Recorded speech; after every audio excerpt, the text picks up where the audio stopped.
Welcome. Thank you for joining us today. I'm Dr. Doug Taylor, the Assistant Professor of Theology and Apologetics and Program Coordinator for the Master of Arts in Apologetics. With me today is Dr. Mark Tabladillo. I worked on it. I tried to. From Ratio Christi. And today what we want to do is provide you with some information about Ratio Christi, Luther Rice, and how we're partnering together. Getting an education is a great thing. Knowing apologetics, knowing the Bible, knowing theology, they're all outstanding things to know. My question for you is, what are you doing with it? And hopefully today, Mark can help us with some possible avenues where those skills, those resources that you have become or that you're becoming can actually be put to use. So, Mark, welcome. Thanks. And I'm so excited to be here at Luther Rice and to be able to talk about our common passion for apologetics. So I am the Area Ministry Director for Georgia and Florida for Ratio Christi. And we have several campuses in both states, and we have a number of new directors that have come on board post-shutdown. And so it's going to be a very exciting fall for us. And we have so many stories of people and how they're using it. But as we get into this, what I want to start with is how we're defining the word apologetics in terms of Ratio Christi. Well, can we back up just Sure. a second? So what is Ratio Christi? Sure. So the word Ratio Christi is Latin, so two Latin words, and it means reason of Christ. Okay. And so we want to anchor our identity in Jesus Christ. That's the number one priority. Outstanding. No better place to start. So that's our basic name. And we started as a student movement. And it was basically students who were in North Carolina that had this idea, can we do something with apologetics in the Christian setting and be able to bring that to the university. And since then, we've had people come on board who are experienced in college ministry, people who have been on staff with InterVarsity, with Crew, and so they have that type of experience. But then other people who have decided to make this a focus for their life. Me, I'm a what they would consider bivocational. I have a full-time career in industry, so I also do work with Ratio Christi, but other people come on as supported missionaries. So they come on board and they raise support, we help them do that, and they make this their life passion. Excellent. Mm-hmm. So apologetics, how does Ratio Christi define that? Sure. So our apologetics it was originally used as of a speech of defense or an answer given in reply. So this is like replying to a question that someone might have. And so for Ratio Christi, we think apologetics goes beyond just defending the faith. That's part of it. But we also use apologetics to think about sharing the gospel and strengthen the Christians for the challenges that we face on college and university campuses. The university is the focus, and as our president, Corey Miller, often expresses, the university has become the focus for ideas that shape the culture. And as he often says, ideas have consequences. So we see cultural change, and if we go to where are the culture changers coming from, where are the leaders of the next generation coming from, they are getting these ideas from the university. Okay. And it's interesting because you're stating reaching others, but you also mentioned strengthening the church. Yes.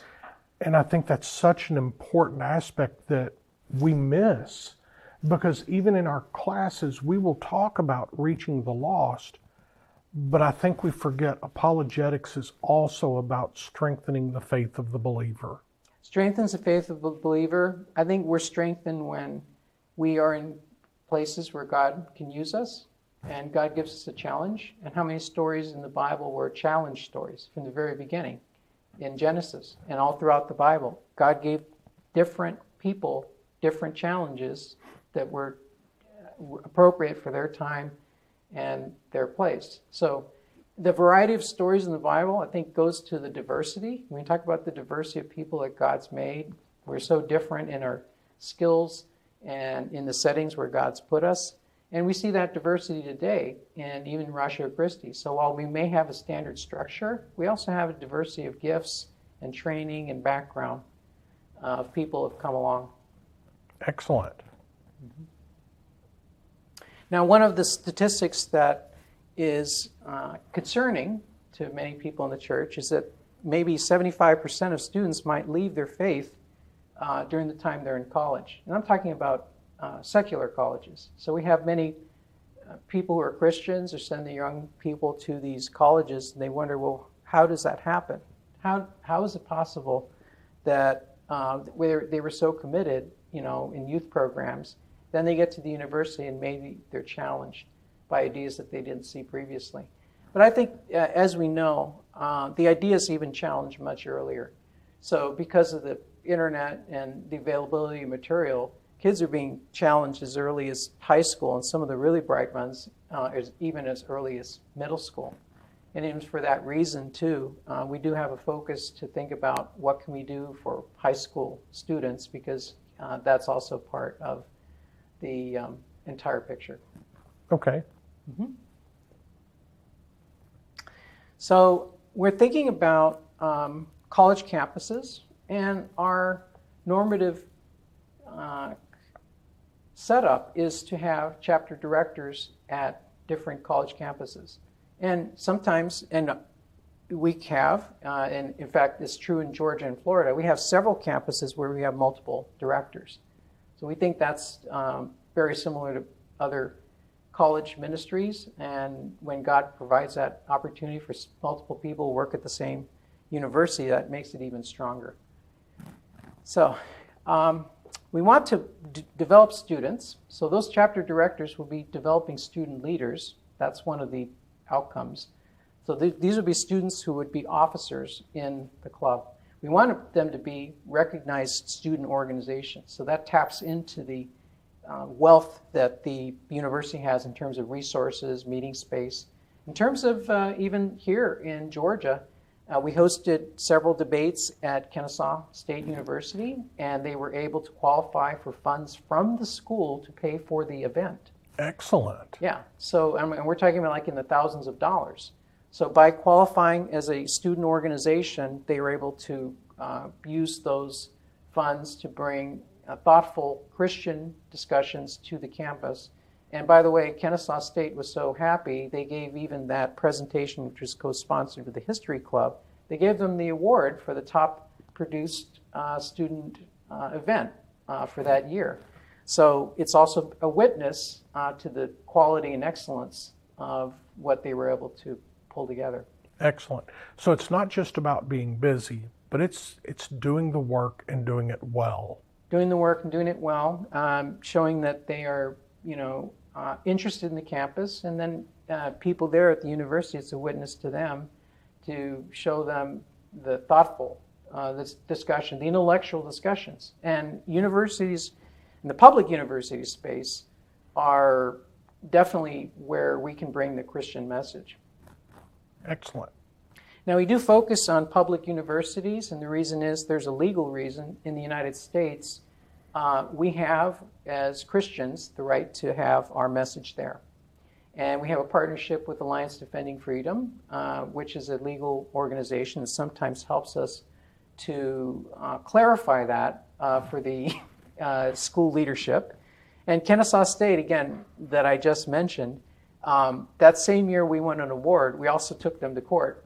And we won, and it was over a free speech issue, and it's available to see, on their website about what the details were. But think about the upside. Right now, and even now in 2021, we have the opportunity to take that Christian message. And what we're saying, and what I'm hoping that the graduates of Luther Rice and students of Luther Rice understand, is we have a legal right to have the Christian message on the public university campus. So it's an open field, but then we have to go. It's just an invitation, but then we have to have something to take. Right. So that's where the preparation of a degree program, here would help them, equip them for what should that message or could that message be. So just to be clear, this isn't a beginning phase for Ratio Christi. You're not a very small organization. You're already on over 100 campuses in the U.S., Right. correct? We are in over 100 campuses. We also have some international activity too. I'm an area ministry director, and we have a number of us in that type of role, and we see ourselves on a growth trajectory Excellent. right now, growth trajectory. So going forward too, we are going to be investing in even more evangelism on campus. So that is part of our DNA. So we have apologetics as a focus, but also we are very interested in evangelizing. Evangelizing who? Could be other students. It could be professors. It could be staff members that are in or around the university.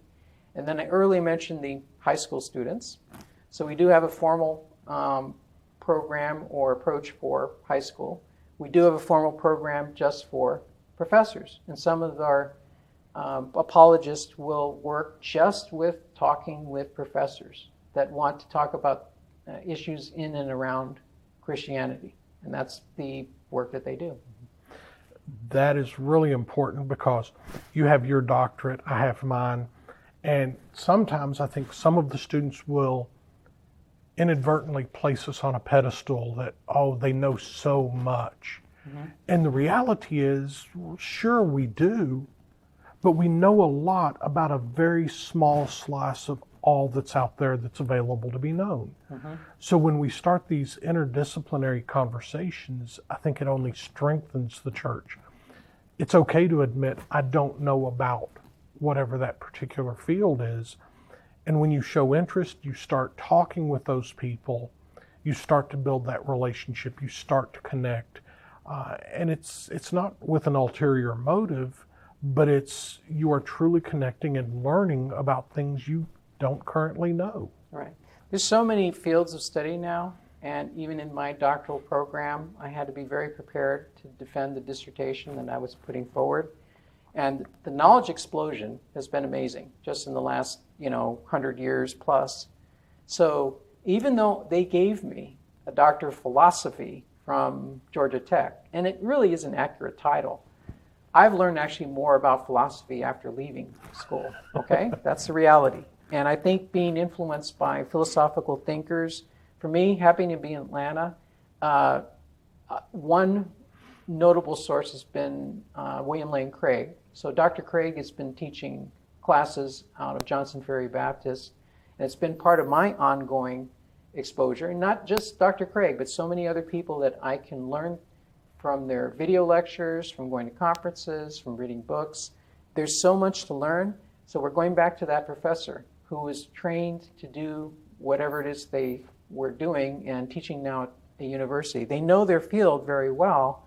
How much do they know about philosophy? And it is relevant. There is going to be some relevance, not just to their personal life, but also feeds into worldview and many cultural questions.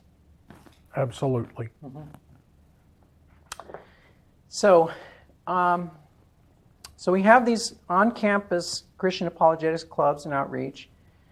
We may get involved in community service, and we often see, for example, Ratio Christi partnering with other campus organizations or even local churches, finding out what type of things are going on to help especially the university community. We want to be involved in a positive way. So not just talking about apologetics and philosophy and having speakers maybe come there and even challenging ideas that are relevant to culture, but also, what can we do for the community service?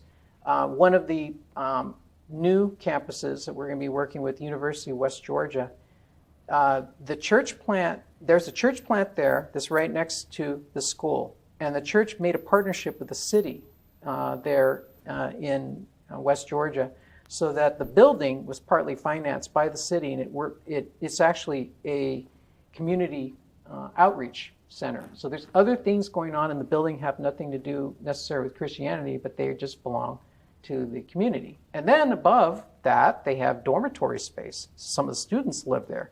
So it's kind of an interesting partnership between community and church and school.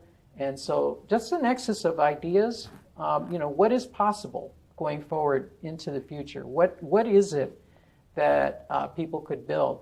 That is part of it. And I know Ratio Christi, we want to be part of these new and emerging ideas of how do we interact positively with the community. And I think we've seen that.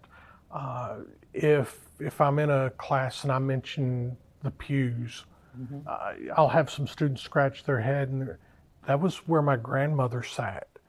So we've seen the structure of the church, the building design, the multi-use spaces. We've seen it grow from what it had been to something much more functional today, which is where I think the church needs to move. We have to engage culture where they are, not where we wish they were.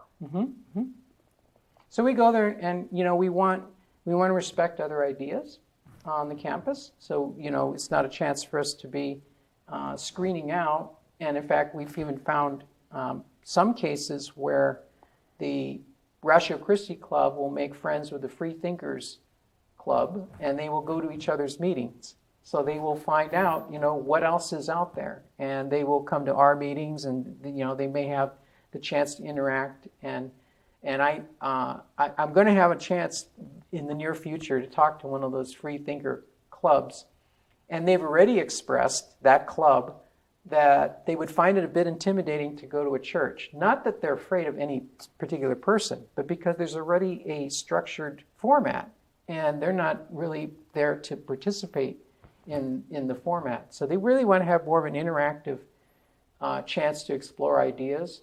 And by meeting them, again, where they are, we can go there. We can have these meetings, we can set them up, we can use technology, or we can go in person.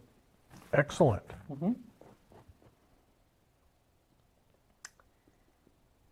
So,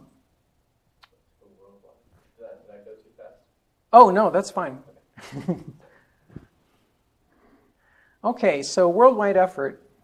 I recently had the chance to join some other Ratio Christi people to be part of a Bible training teaching, and I think they're getting a formal degree, and again, I don't know the formal name of the degree, but I was there to talk actually out of my own personal experience on my industry expertise in the area of artificial intelligence. So what I took them was a session on artificial intelligence and ethics, and I turned it into a 4-hour lecture. Talked to them about what is artificial intelligence, how does it affect the future, and what are some of the ethical questions around there. Well, this is all happening in the Philippines, so I had to adjust my time clock so that I was good for when they were there. So it's evening here when it's day over there, and that's just an example of the partnerships that we are wanting to continue to develop. And we're going through technology, and this is not the only one. There's another director here in Georgia who is doing training in China. And so he's got students there, and they have, again, this is a partnership idea. But this is also leveraging technology to expand the outreach. Now, we do believe we're stronger together. On all these projects, I could have just decided that I was going to go help this or that person. But by being part of Ratio Christi, other opportunities have come to me, even for me to be directly involved with students, whether they're students that are learning more about the Christian worldview, or students on the university campus, or the skeptics that I was talking about earlier. This is just, Ratio Christi is an environment now that's not only building internally the leadership, because that's my role now as area ministry director, is to be giving people the best resources for them to build their own leadership skills, but also a chance to encounter many opportunities and to work together for whatever projects that come along. And I think God preps them. I really do, because it's the things that have happened to me in the last 2 years were not in any specific planned board.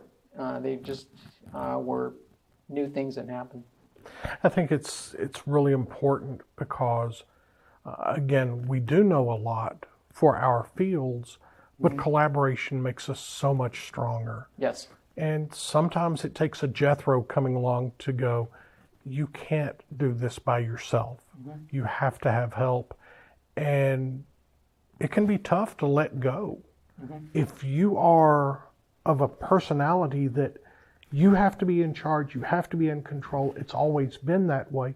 Maybe it's not your personality, but it's the work environment that's driven that. Once you find those people you can collaborate with, the work becomes so much easier and you're much more effective. Yeah. And so the type of person that we need is the type of person that is, yes, able to be a strong individual contributor, but then also able to collaborate and work well with others.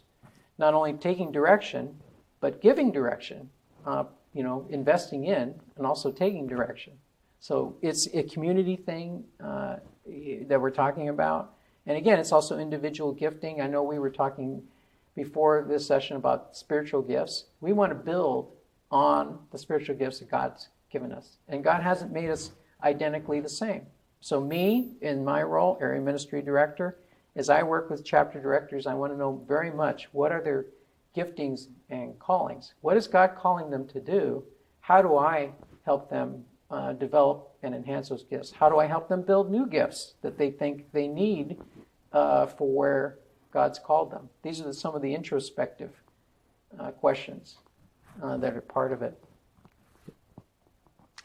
So we do have an emphasis on training, and as we were talking about, when we bring someone on as a chapter director, we want to see that they have some sort of formal apologetics training. In my case, it was enough for me to have formal training from Biola on their certificate for apologetics, and then also I got some training from RTB, which is Reasons to Believe, and that is a focus that they were giving training. But we've had other people come on board who've earned their master's degree from Luther Rice, a number of people, and have gone through the formal program, and that is what helped them qualify for that leadership role. Understanding the emphasis, the need for the apologist, that doesn't negate the fact that we need the evangelist as well. So again, it's the partnership. What would you say to our undergraduate students who are pursuing a bachelor's with a minor in apologetics? I think that would be super useful. Already a bachelor's degree or even undergraduate training will be beyond what most people will have in terms of training or preparation or experience. And it's rare to even have someone who's got any college course in apologetics, period. Now, the more training you have, that could be open doors to other things. So I don't want to dismiss that. But anything that we do to build up that strength does count toward how God could possibly use us. So it's not to say that the bachelor's is the end. It's not to say that the master's is the end. My doctorate is apologetics. That is still insufficient. There's so much more out there to learn, to know. So it's not that there's a stopping point. We don't get the degree and we've arrived. But to your point, I believe I understand you saying everything that you take, that you study in this area, equips you to be that much more prepared for a Ratio Christi type environment, an environment within the church, how to reach other people. Right. And I think it's fair to talk, as we're talking to Luther Rice students today, as part of the regular prayer life, ask God to reveal to you how is it that He's preparing you for the future. And it might not be an answer, it's not an answer that rolls out necessarily all at once. There are some things that might be breakthrough ideas where you're talking to somebody and say, wow, I realize that this all works together. But you can let God know, help prepare me for the future that you see for me. Help prepare me for the direction. And that even comes down to course selection. Yes. So you're going back to the undergraduate challenge, and you're here your first semester here at Luther Rice. At the very, very beginning, you're talking to your counselor, you're talking to some faculty members. It is a very, sometimes, wondering exactly what should I take, and, what is the order of courses. It's a very important decision. And I remember being in that chair, and I've also been in the other chair, talking to students about what is it that, they want to focus on and do. So, yeah, all these steps count. These steps all add to the final product, but they are all very important. And know this, God is there. God is there and knows everything about current situation and how it's going to go. So I would say, rest in that assurance. Absolutely. Yeah. Now, one thing that we're thinking about more as we go into the future is how do we partner with other ministries and other churches? And that is going to be, maybe in person, but increasingly, I think, it's going to be using technology. And we've had some chapters that have been more active on social media. Some have produced videos. Some have, done more marketing with Instagram, for example. I think this is an underdeveloped path. In other words, we have a lot of upgrowth in terms of what type of new ideas do we have for the future. And we have to think very creatively. And it actually goes down, some people are going to be very good at this. The question is, where are people sharing ideas? Where are people learning their ideas about their worldview? How are they being informed? Who are the people that are shaping those the worldview and the ideas?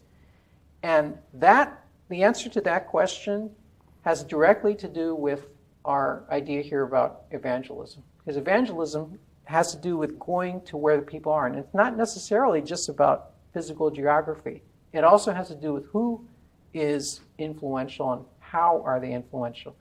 The conversation that we're talking about right now, I think, yes, an individual can make a lot of progress in thinking through that question. I think it's stronger when they think through it as a group and when they come together. And in some of the ideas that we're working on now in Ratio Christi as far as our future growth and development have to do with bringing multiple people in our organization that may have a viewpoint on a new topic. And then we'll talk about it. We'll say, all right, here's where we are now in 2021. And then next year, it might be slightly different or new. But in terms of keeping that growth up, we talked about being active in over 100 campuses. For us to be continually active, we have to be continually thinking about how do we keep that current? How do we keep it current for the environment? It was challenging during shutdown. And I'm not going to go into a lot of stories, but I will say a lot of clubs had to pivot their focus from in-person to online. And that was a challenge for a lot of them. And just even trying to figure out what is possible changed during the year. But that just did not shut down Ratio Christi. Not entirely. Yes, it was in a lot of cases a setback, but also I even heard from our supported missionaries, some of them had their best year in terms of their fundraising during shutdown. Amazing. So, it's amazing to see what can be done and stay on the positive side of what God could provide. Because it really it's about God. God wants something to happen. It will happen. And we're just honored really to be part of that, to be part of the mission that God's on. Absolutely. I think we look back historically at Martin Luther and we ask about the Reformation. Why did he have such great success? Well, there were a lot of things coming together at the same time, not the least of which was the printing press, which made it easy to get his message out. But cheap paper production also happened at the same time. Today, we're not talking about a Gutenberg press. Now we're talking about electronics. We're talking about technology to reach out. And I think we are guilty of underestimating the value that can have. We look at it as a challenge. We don't look at it as an opportunity. So I just went back and was looking at a report I get some papers I've written and where their download locations are. And I found out that somebody in Tehran downloaded my dissertation, Wow. which focused on the deity, death, resurrection of Jesus, and it focused on the period between the time of the apostles' death to 250 AD. And it shows that the church from the very beginning had a single orthodoxy, and it had a single standard when it came to what is the gospel. Mm-hmm. I will never be in Tehran. Mm-hmm. It's highly doubtful I will ever be there. Somebody there is now reading that paper. Mm-hmm. So when we do these Zoom, we find some way to use technology. I think we increase the reach beyond what we had originally intended. It can be so much more. Mm-hmm. It can be a lot more. And it's an exciting time in terms of technology and being able to reach people. And even stronger when we come along with a team and want to do that together and bring minds together and let the Holy Spirit be the blessing that will guide the effort in the best way possible. So I know as we're wrapping up here, what I'm looking forward to is what we're going to be able to do together with Ratio Christi and Luther Rice. I mean, obviously we've had so many graduates out of the program, and we're definitely welcoming the undergraduates. You know, people who are getting an undergraduate degree or graduate degree. And by the way, you can start talking to us now, even before you graduated, about what the future might be. How might that future look with you and your intended future career, which may or may not be full-time ministry, but still wanting to make an impact in the culture. Sure. And who should they contact? Well, they can contact me. Okay. And my email is marktab, M-A-R-K-T-A-B, at ratiochristi.org. And we're on the website, so feel free just to go straight to the website, and you can even contact the local chapter that might be in your area if you don't happen to be in Georgia or Florida. But if you are in Georgia or Florida, I'd certainly love to talk to you about what Ratio Christi could mean for your future, or how you can learn more about it. Excellent. And for those of you who are not in apologetics, that's not your particular field of study, this is still a great opportunity. Again, it's a partnership. If you are a pastor, I would encourage you to look at Ratio Christi from the perspective of this is a parachurch organization, and they are coming alongside trying to accomplish the same things that we are. Take a look at Ratio Christi. Is there an opportunity to partner with the local chapters? Is there something that your body may choose to be able to do for Ratio Christi as a whole? I'm certain your organization would welcome that type of participation as well. Mm-hmm. We'll love it. We'll love it. We're all the church. We're all called to work together, and we may have organizational lines, which we'll call them boundaries, because we want to be on target with our individual mission. But at the same time, we want to operate and work as one church. In the end, we spend eternity together. Mm-hmm. Amen. So let's work together. Mark, I greatly appreciate your time. I appreciate you coming out, taking the time to make the video for our students, our faculty, our alumni, because I want to get this message out to as many of our people as we can, just what the opportunity is that exists. Thank you. Thank you for inviting me. Thank you, sir.